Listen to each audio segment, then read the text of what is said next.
Sir, बहुत सारे लोग काफ़ी साल से, कई बार, एक बार सुप्रीम कोर्ट के एक जज ने भी बोला, वो पुरानी बात है, लेकिन कि कोई जैसे लोग मानते हैं कि जब आप सुप्रीम कोर्ट में होते हैं तो आपके ऊपर सरकार का एक दखल होता है, प्रेशर होता है। आप इतने साल से, आप 2014 से यहाँ पे हैं, हम भी आपको देख रहे हैं, क्या आपको कभी लगा ऐसा कि ऐसा होता होगा या ऐसा होता है? मैं तो ये नहीं जानता और समझता भी नहीं कि ऐसा कोई प्रेशर होता है।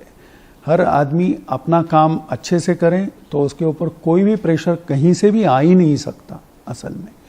अब जैसे जज की बात रही, आपके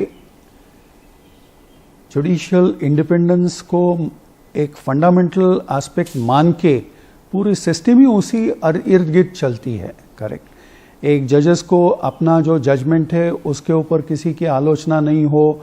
आप कॉन्स्टिट्यूशन में भी तो यही प्रावधान है कि आप पार्लियामेंट में भी, यानी आप जो डिस्कस कर सकते हो उसके लिए भी प्रावधान है कि एक जजमेंट के ऊपर आप क्या डिस्कस कर सकते हो। जज की कॉन्डक्ट आप कभी डिस्कस नहीं कर सकते, correct, even on the floor of the house, unless and until there is an impeachment motion against them.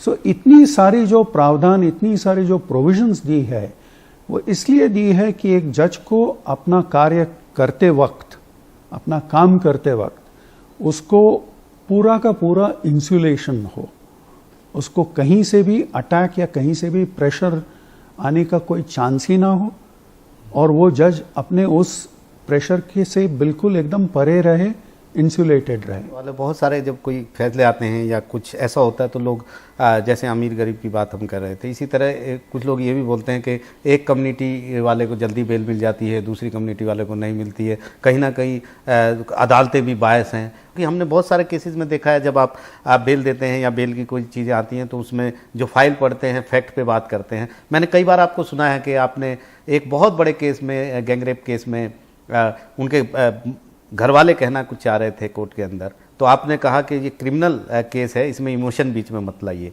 एक गैंगरेप दिल्ली का निर्भया केस वो था, उनके घर वाले बोलना चाहते थे। तो ऐसे में आप, मतलब कभी आपको ऐसा लगता हो कि, या जो परसेप्शन बनता है वही जमानत के, भाई इसको जल्दी मिल गई, उसको लेट मिली, तो कहाँ तक फैक्ट काम करते हैं और कहाँ तक मीडिया का या किसी का प्रेशर काम करता है? अब जैसे आप ही ने वो जो जिक्र किया, एक जो केस मेरे सामने चल रहा था, केस में ये था कि हाँ, उनको डेथ सेंटेंस हुई थी, जो मुलजिम थे 3 लोगों को, और death sentence naturally the appeal against conviction was before us. तो उस कन्विक्शन के पहलू से देखते हुए उनके जो वकील साहब थे, उनकी तो बहस हमने सुन ली। फिर स्टेट के जो प्रोसिक्यूटर होते हैं या स्टेट के वकील होते हैं, उनकी भी बहस हमने सुन ली। जो कंप्लेनेंट होते हैं, आज की तारीख में विक्टिम या कंप्लेनेंट को भी, यानी एक अपना एक अलग अस्तित्व कोर्ट के सामने या एक अलग उनका स्टैंडिंग होता है।